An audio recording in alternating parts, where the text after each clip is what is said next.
എല്ലാവർക്കും നമസ്കാരം. ഞാൻ സരിത മഹേശ്വരൻ.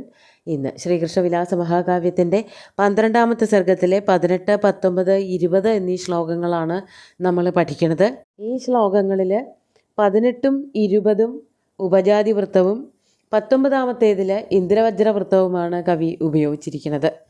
നമ്മൾ കഴിഞ്ഞ ദിവസം പറഞ്ഞു നിർത്തിയ കഥ, പാരിജാത വൃക്ഷം അപഹരിക്കാൻ പുറപ്പെട്ടു എന്ന് പറഞ്ഞുകൊണ്ട് ദേവന്മാരും ശ്രീകൃഷ്ണനാണ് അതിന് പുറപ്പെട്ടത്. അത് പറഞ്ഞുകൊണ്ട് വലിയൊരു യുദ്ധം ഉണ്ടായി. പക്ഷേ ശ്രീകൃഷ്ണനെ ആക്രമിച്ചില്ല, ഗരുഡനാണ് എല്ലാവരെയും കയറി ആക്രമിച്ചത്. ആ ആക്രമണത്തെ പറ്റിയിട്ട് വർണ്ണിച്ചിട്ടാണ് നിർത്തിയത്. എന്നിട്ട് കുറച്ചും കൂടിയുണ്ട് യുദ്ധത്തിൻ്റെ വർണ്ണന, അതിലേക്കാണ് നമ്മൾ പോയിക്കൊണ്ടിരിക്കുന്നത്. നമുക്ക് ആദ്യം 18ാമത്തെ ശ്ലോകം നോക്കാം. കൃഷ്ണസ്തു കൽപദ്രുമമഞ്ജരീഭി പ്രസാദയൻ കേശഭരം പ്രിയായ തസ്യാ മുഖേ വിഭ്രമദത്തദൃഷ്ടി കിമപ്യജാനന്നിവ തത്ര തസ്ഥൗ. ആദ്യം പദച്ഛേദം പറയാം. കൃഷ്ണ തു കൽപദ്രുമമഞ്ജരീഭി പ്രസാദയൻ കേശഭരം പ്രിയായ തസ്യാഹ മുഖേ വിഭ്രമദത്തദൃഷ്ടി കിം അഭി അജാനൻ ഇവ തത്ര തസ്ഥൗ. ഇതാണ് അതിൻ്റെ പദച്ഛേദം വരണത്. വളരെ രസകരമായിട്ടുള്ളൊരു ശ്ലോകമാണിത്. ശ്രീകൃഷ്ണൻ്റെ ഭാവഹാവാദികൾ, അതോടൊപ്പം തന്നെ യുദ്ധത്തിനോടുള്ള ഒരു നിർമ്മമത, അതൊക്കെയാണ് ഇവിടെ വർണ്ണിക്കുന്നത്. നമുക്ക് അർത്ഥത്തിലേക്ക് കടക്കാം. കൃഷ്ണ തു, ഇപ്രകാരം ഗരുഡൻ അതികഠിനമായിട്ട് യുദ്ധം ചെയ്തുകൊണ്ടിരിക്കെ തൻ്റെ നല്ല വിടർന്ന ചിറകുകൾ വീശിയിട്ട് ദേവന്മാരെ പലരെയും വീഴ്ത്തി പലരെയും തെറിപ്പിച്ച് കളഞ്ഞു എന്നൊക്കെ പറഞ്ഞു. അങ്ങനെ യുദ്ധം ചെയ്തുകൊണ്ടിരിക്കുമ്പോൾ ശ്രീകൃഷ്ണൻ എന്താ ചെയ്യണത്? കൃഷ്ണ തു കൽപദ്രുമമഞ്ജരീഭി. കൽപദ്രുമം എന്ന് പറയുമ്പോൾ ഇപ്പോൾ കയ്യിലുള്ളതായിട്ടുള്ള വൃക്ഷം തന്നെ ആവണം, പാരിജാതത്തിനെ തന്നെയാണ് ഉദ്ദേശിക്കുന്നത്.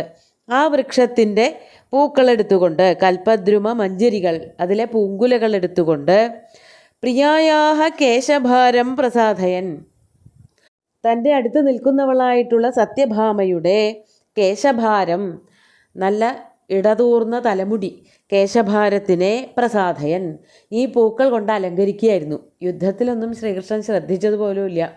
യുദ്ധം ചെയ്യണത് മുഴുവനും താർക്ഷ്യനാണല്ലോ, ഗരുഡനാണല്ലോ. ശ്രീകൃഷ്ണൻ അതിൽ ഇടപെട്ടിട്ട് പോലുമില്ല. അങ്ങനെ അവിടെ ഇരുന്നു കൊണ്ട് തൻ്റെ പ്രേമം പ്രകടിപ്പിച്ചുകൊണ്ടിരിക്കുകയായിരുന്നു ശ്രീകൃഷ്ണൻ. സത്യഭാമയുടെ തലമുടിയിൽ ഈ പൂക്കളൊക്കെ ചൂടിച്ചു കൊടുക്കുക. അതാണ് കേശഭാരം പ്രസാദയൻ, കേശഭാരം അലങ്കരിച്ചു കൊണ്ടിരിക്കുന്ന കൃഷ്ണൻ. തസ്യാഹ മുഖേ, അവളുടെ മുഖത്ത്, വിഭ്രമദത്ത ദൃഷ്ടി കിമപി അജാനൻ ഇവ തത്ര തസ്ഥൗ, അവളുടെ മുഖത്തേക്കും അതുപോലെ ഈ യുദ്ധമൊക്കെ കണ്ടിട്ട് അതൊക്കെ ഇങ്ങനെ നോക്കിക്കൊണ്ട് നിൽക്കുന്നവളായിട്ടുള്ള സത്യഭാമയുടെ മുഖത്തേക്ക് അല്ലെങ്കിൽ കണ്ണുകളിലേക്ക് നോക്കിക്കൊണ്ട്, അങ്ങനെ വിഭ്രമദത്ത ദൃഷ്ടിയായിട്ട് സത്യഭാമയെ നോക്കിക്കൊണ്ട് വളരെ വിഭ്രമത്തോടു കൂടിയിട്ട്, അതായത് ആ പ്രണയപാരവശ്യത്തോടു കൂടിയിട്ട് അവളുടെ കണ്ണുകളിലേക്ക്, അവളുടെ മുഖത്തേക്ക് നോക്കി നിൽക്കുന്നവനായിട്ടുള്ള ആ ശ്രീകൃഷ്ണൻ. കൃഷ്ണ കിമപി അജാനന്നിവ തത്ര തസ്ഥൗ. കിമപി, ഞാൻ ഈ യുദ്ധത്തിനെ പറ്റി ഒന്നും തന്നെ അറിഞ്ഞില്ല എന്നതുപോലെ. അപ്പോൾ അറിയാത്തതൊന്നുമല്ല, അഭിനയിക്കുകയാണ്. അതാണ് കിമപി അജാനൻ ഇവ എന്ന് പറഞ്ഞത്. അറിയാത്തതുപോലെ നിൽക്കുകയാണ്. ഈ യുദ്ധമൊക്കെ നടത്താൻ ഗരുഡൻ മാത്രം മതി, തൻ്റെ ആവശ്യം പോലും ഇല്ല എന്നുള്ളത് അറിഞ്ഞുകൊണ്ട് യുദ്ധത്തിൽ ഇടപെടാതെ അറിയാത്ത മട്ടിലിങ്ങനെ നിൽക്കുകയാണ്. അജാനന്നിവ തത്ര, അവിടെ തന്നെ. എവിടെയാണ്? ഗരുഡൻ്റെ പുറത്താണ്. യുദ്ധമൊക്കെ ചെയ്യണത് ഗരുഡനാണെങ്കിലും ഗരുഡൻ്റെ പുറത്ത് നിന്ന് ഭഗവാനും സത്യഭാമയും അതുപോലെ തന്നെ കൽപ്പതരുവും താഴെ ഇറങ്ങിയതൊന്നുമില്ല. യുദ്ധം നടന്നുകൊണ്ടിരിക്കുന്നു. ശ്രീകൃഷ്ണനും സത്യഭാമയും കൂടിയിട്ട് അവരവർക്ക് ഇഷ്ടമുള്ള കേളികൾ, അതായത് തലമുടി അലങ്കരിക്കുക, കൊച്ചു വർത്തമാനങ്ങളൊക്കെ പറയുക, അങ്ങനെയൊക്കെ അവിടെ ഇരിക്കുകയായിരുന്നു. ഒന്നും അറിയാത്തതുപോലെ ശ്രീകൃഷ്ണൻ അഭിനയിച്ചുകൊണ്ട് അവിടെ തന്നെ ഇരുന്നു. ഗരുഡൻ്റെ പുറത്ത് ഇരുന്നു. തസ്ഥൗ ഉപാവിശദ് എന്നാണ് വർണ്ണിച്ചത്. ശ്രീകൃഷ്ണൻ ഒട്ടും അറിഞ്ഞതുപോലുമില്ല ഈ യുദ്ധം എന്നിങ്ങനെ. നമുക്ക് 19ാമത്തെ ശ്ലോകം നോക്കാം. ഭഗ്നധ്വജ ഭഗ്നസിതാതപത്ര ഭഗ്നായുധ ഭഗ്നമനോരഥ ച താർക്ഷ്യസ്യ പക്ഷാനിലതാടിതാ സാ സേന പലായിഷ്ടകഥഞ്ജിത ഇന്ദ്രീ. ആദ്യം പദച്ഛേദം പറയാം. വളരെ ലളിതമായിട്ടുള്ളൊരു ശ്ലോകമാണ്. ഭഗ്നധ്വജ ഭഗ്നസിതാതപത്ര ഭഗ്നായുധ ഭഗ്നമനോരഥ ച താർക്ഷ്യസ്യ പക്ഷാനിലതാടിത സാ സേന പലായിഷ്ട കഥഞ്ചിത് ഐന്ദ്രി. അവസാനത്തെ ഒരു പദത്തിൽ മാത്രമേ പദച്ഛേദം പറയാനുള്ളൂ. ഇവിടെ ആ സൈന്യത്തിന്, ദേവസൈന്യത്തിന് എന്താണ് സംഭവിച്ചതെന്ന് പറയാണ്. ആദ്യത്തെ 2 വരി ഏതാണ്ട് ഒരേ വാക്കുകൾ കൊണ്ടാണ് ആരംഭിക്കുന്നത്. അതാണ് ഭഗ്നധ്വജ, അതുപോലെ തന്നെ ഭഗ്നസിതാതപത്ര, ഭഗ്നായുധ, ഭഗ്നമനോരഥ ച ഐന്ദ്രീ സേന. ഐന്ദ്രീ സേന, ഐന്ദ്രി എന്ന് പറഞ്ഞാൽ ഇന്ദ്രസംബന്ധിയായ, ഇന്ദ്രൻ്റേതായിട്ടുള്ള സേന, സൈന്യം. ആ സൈന്യത്തിന് എന്താ സംഭവിച്ചത്? അവരെല്ലാവരും തന്നെ ഭഗ്നധ്വജ, ഭഗ്നസിതാതപത്ര, ഭഗ്നായുധ, ഭഗ്നമനോരഥ ആസീത്. അവർ ഭഗ്നധ്വജന്മാർ, ധ്വജം എന്ന് പറഞ്ഞാൽ കൊടിയാണ്. താർക്ഷ്യൻ്റെ അഥവാ ഗരുഡൻ്റെ ചിറകുകൾ കൊണ്ടുള്ള അടിയേറ്റിട്ട്, അത് ആദ്യം പറയണം. താർക്ഷ്യസ്യ പക്ഷാനിലതാടിദാസ ഐന്ദ്രീ സേന. ഗരുഡൻ്റെ ചിറകടി പ്രഹരമേറ്റതായ ആ ഇന്ദ്രസൈന്യം, ഇന്ദ്രസേന, ആ സൈന്യത്തിന് എന്താ പറ്റിയത്? അവരുടെ കൊടിയൊക്കെ ഒടിഞ്ഞുപോയി. അതാണ് ഭഗ്നധ്വജ. വലിയ കൊടിമരങ്ങളുണ്ടാവും രഥത്തിൽ, അതൊക്കെ ഒടിഞ്ഞു വീണു. ഇനി ഭഗ്നസിതാതപത്ര, മാത്രമല്ല വെൺകൊറ്റക്കുടകൾ, രാജചിഹ്നങ്ങളായിട്ടുള്ള ഇന്ദ്രൻ്റെ ആ പ്രൗഢിയും പ്രതാപവും ഒക്കെ കാണിക്കുന്നതായിട്ടുള്ള വെൺകൊറ്റക്കുടകൾ രഥത്തിലുണ്ടാവുമായിരുന്നു, അതും ഒടിഞ്ഞുപോയി. അതാണ് ഭഗ്നസിതാതപത്ര. മറ്റൊന്ന് ഭഗ്ന ആയുധ, എല്ലാ ആയുധങ്ങളും ഒടിഞ്ഞ് നുറുങ്ങിപ്പോയി, അല്ലെങ്കിൽ പറന്നുപോയി. കഴിഞ്ഞ ദിവസം പറഞ്ഞുല്ലോ, പതിര് പറക്കണത് പോലെയായിരുന്നു ദേവന്മാരുടെ ആയുധങ്ങൾ പറന്നുപോയത് ഈ ഗരുഡൻ്റെ ചിറകടി കൊണ്ട് എന്ന്. അതുപോലെ എല്ലാ ആയുധങ്ങളും നഷ്ടപ്പെട്ടവരും. ഭഗ്നായുധ, അതുപോലെ തന്നെ ഭഗ്ന മനോരഥ, അങ്ങനെ എല്ലാം നഷ്ടപ്പെട്ടതോടു കൂടിയിട്ട് ദേവന്മാരുടെ മനോരഥങ്ങളും പൊടിഞ്ഞുപോയി. അവർക്കൊരു ആഗ്രഹം ഉണ്ടായിരുന്നു, ശ്രീകൃഷ്ണനെ തോൽപ്പിക്കണം. ഈ കൽപ്പവൃക്ഷം അഥവാ പാരിജാതം നന്ദനവനത്തിൽ തന്നെ കൊണ്ട് അവിടെ കുഴിച്ചിടണം, വളർത്തണം എന്നൊക്കെ മോഹം ഉണ്ടായിരുന്നു. എല്ലാം നശിച്ചുപോയി. ഒരു നിമിഷ നേരം കൊണ്ട് ഗരുഡൻ്റെ ആക്രമണത്തിൽ എല്ലാം തവിട് പൊടിയായി തീർന്നു. അതാണ് പറയണത്. അങ്ങനെ മനോരഥങ്ങളും നശിച്ചു പോയതായ ആ ഇന്ദ്രൻ്റെ സൈന്യം അവരെന്താ ചെയ്തത്? കഥഞ്ചിത് പലായിഷ്ട, എങ്ങനെയൊക്കെയോ അവിടെ നിന്ന് ഓടിപ്പോയി. അപ്പോൾ രക്ഷയില്ല എന്ന് മനസ്സിലായപ്പോൾ അവർ പിന്നെ യുദ്ധത്തിനായിട്ട് മുതിരാതെ ഓടിപ്പോവുകയാണ് ഉണ്ടായത്. അവരുടെ എല്ലാം നശിച്ചു. ആയുധങ്ങൾ നശിച്ചു, അവരുടെ കൊടികൾ നശിച്ചു, വെൺകൊറ്റക്കൊടകൾ നശിച്ചു, വാഹനങ്ങൾ നശിച്ചു, ആയുധങ്ങൾ നശിച്ചു. ഒന്നുമില്ല, ആരുമില്ല രക്ഷിക്കാൻ എന്ന് വന്നപ്പോൾ സൈന്യങ്ങളൊക്കെ പേടിച്ചോടി, യുദ്ധത്തിൽ നിന്ന് പിന്തിരിഞ്ഞോടി. പലായിഷ്ട, അവരൊക്കെ ഓടിപ്പോയി എന്നർത്ഥം.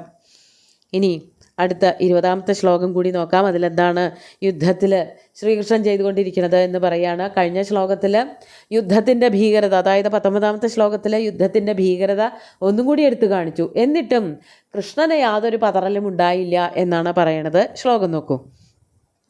വ്യായാമശീർണൗ വിഹഗേശ്വരസ്യ പക്ഷൗ കരേണ പ്രതിസന്ധധാന തസ്ഥൗ തദീയാമൃതാപഹാരകഥാം പ്രിയായൈ കഥയൻ മുരാരി.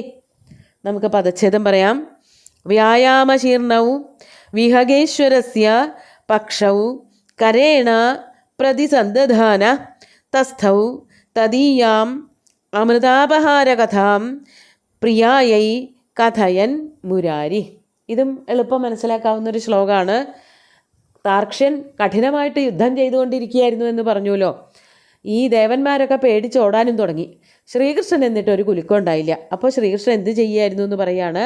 വിഹഗേശ്വരസ്യ, വിഹഗങ്ങളുടെ ഈശ്വരൻ ഗരുഡനാണ്. ഗരുഡൻ്റെ വ്യായാമശീർണവും പക്ഷവും കരേണ പ്രതിസന്ധധാന. ആ ഗരുഡൻ്റെ പക്ഷങ്ങളെന്ന് പറഞ്ഞാൽ ചിറകുകളാണ്. ചിറകുകൾക്ക് എന്താ സംഭവിച്ചത്? ഈ ചിറക് കൊണ്ടാണല്ലോ ദേവന്മാരെയൊക്കെ അടിച്ചോടിച്ചത്, അല്ലെങ്കിൽ അസ്ത്രങ്ങളൊക്കെ പൊടിച്ചു കളഞ്ഞത്. അപ്പോൾ വളരെയധികം വിടർത്തിയപ്പോൾ അതിലെ തൂവലുകളൊക്കെ വല്ലാതെ ആയിപ്പോയി. ഈ അടി കൊടുക്കുന്നതോട് കൂടിയിട്ട് പല തൂവലുകൾക്കും നാശങ്ങളും സംഭവിച്ചിട്ടുണ്ടാവാം. അതൊക്കെ വളഞ്ഞൊടിഞ്ഞൊക്കെ പോയിട്ടുണ്ടാവാം. അത് ഭംഗിയാക്കി കൊടുക്കുകയാണ് ഭഗവാൻ ചെയ്തതത്രേ. അതാണ് പറയണത്. വിഹഗേശ്വരൻ്റെ വ്യായാമശീർണവും പക്ഷവും. വ്യായാമം എന്ന് പറഞ്ഞാൽ യുദ്ധരൂപത്തിൽ ഉള്ളതായ വ്യായാമം, യുദ്ധത്തിനായിട്ട് നല്ലവണ്ണം വിടർത്തിയതായ പക്ഷങ്ങൾ രണ്ട് ചിറകുകളും. അത് ഭഗവാൻ എന്ത് ചെയ്തു കൊടുത്തു? കരേണ പ്രതിസന്ധധാന, ആ ചിറകുകൾ രണ്ടും തൻ്റെ കൈകൊണ്ട് തലോടി കൊടുക്കുകയാണ്.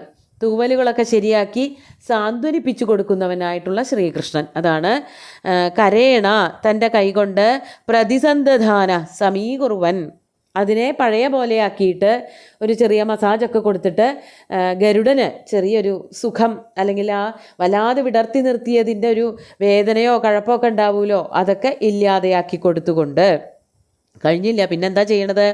മുരാരി, മുരാസുരൻ്റെ ശത്രുവായിട്ടുള്ള ആ ശ്രീകൃഷ്ണൻ പ്രിയായൈ, തൻ്റെ പ്രിയയ്ക്കായിക്കൊണ്ട് സത്യഭാമയ്ക്ക് വേണ്ടിയിട്ട് തദീയാം അമൃതാപഹാരകഥാം കഥയൻ തസ്ഥൗ.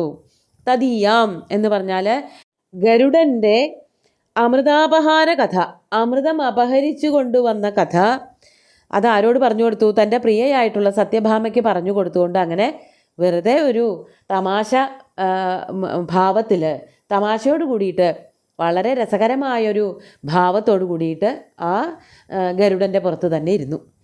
കഥയൊക്കെ പറഞ്ഞു കൊടുക്കുകയാണ്. കഥ പറഞ്ഞു കൊടുക്കുമ്പോൾ ഉണ്ടാകുന്ന മാനസികാവസ്ഥ നമുക്കൊക്കെ അറിയാം. ഒട്ടും ഉത്കണ്ഠകളോ ആകാംക്ഷകളോ ഒന്നുമില്ല. ഇതൊക്കെ ചെയ്യാൻ ഗരുഡൻ തന്നെത്താൻ മതി എന്നാണ് പറഞ്ഞു വരണത്. ഗരുഡൻ്റെ ശൗര്യമൊക്കെയാണ് കവി വർണ്ണിച്ചിരിക്കുന്നത്. കഥ എന്താണെന്നുണ്ടെങ്കിൽ, ദേവന്മാരും അസുരന്മാരും പാലാഴി കടഞ്ഞ് ലഭിച്ചതായിട്ടുള്ള അമൃത്, അത് അസുരന്മാരെടുത്തുകൊണ്ട് പോയി ശ്രീകൃഷ്ണൻ ഇടപെട്ടിട്ട് അതൊക്കെ തിരിച്ച് ദേവന്മാർക്ക് തന്നെ കൊണ്ടു കൊടുത്തു. അത് ഭുജിച്ചിട്ടാണ് ദേവന്മാരുടെ അകാല ജര അകാല നര ഒക്കെ ഇല്ലാതെയായത്. ആ കഥ, അതിനുശേഷം ഈ അമൃത് ദേവന്മാരുടെ കയ്യിൽ തന്നെയായിരുന്നു. അത് പിന്നീട് ഒരിക്കൽ സ്വർഗലോകത്തിൽ നിന്ന് അസുരന്മാർ തന്നെ വന്ന് മോഷ്ടിച്ചു കൊണ്ടുപോയി. അത് തിരിച്ചെടുത്തു കൊണ്ടുവന്നത് ഈ ഗരുഡനാണ്. ഗരുഡൻ കൊണ്ടുവരുന്ന വഴിക്ക്, ഈ അമൃതകുംഭം കൊണ്ടുവരുന്ന വഴിക്ക് ഒരു കടമ്പ് വൃക്ഷത്തിൽ വെച്ചു അത്രേ. ആ കടമ്പ് വൃക്ഷമാണ് ശ്രീകൃഷ്ണൻ്റെ കാലത്ത്, അല്ലെങ്കിൽ ശ്രീകൃഷ്ണൻ അമ്പാടിയിലുണ്ടായിരുന്ന കാലത്ത് കാളിയൻ്റെ ആ വിഷപ്പുകയേറ്റിട്ട് നശിച്ചു പോകാതിരുന്ന കടമ്പ് വൃക്ഷം. അതുപോലെ തന്നെ ഈ അമൃതം കൊണ്ടുവന്നതായിട്ടുള്ള ആ സമയത്ത്, അമൃത് കൊണ്ടുവരണ സമയത്ത് പുല്ലിലൊക്കെ കുംഭം വച്ചപ്പോൾ അതിൽ നിന്ന് തുളുമ്പി താഴെ വീണ അമൃത് പാമ്പുകൾ, ഈ ഗരുഡൻ്റെ അമ്മയുടെ സഹോദരിയായിട്ടുള്ള, അതായത് വിനതയുടെ സഹോദരിയായിട്ടുള്ള കദ്രുവിന് ജനിച്ച പുത്രന്മാരാണ് കാദ്രവേയന്മാരെ പാമ്പുകൾ. അവരും കാശ്യപന്മാരാണ്, കശ്യപൻ്റെ പുത്രന്മാരാണ്.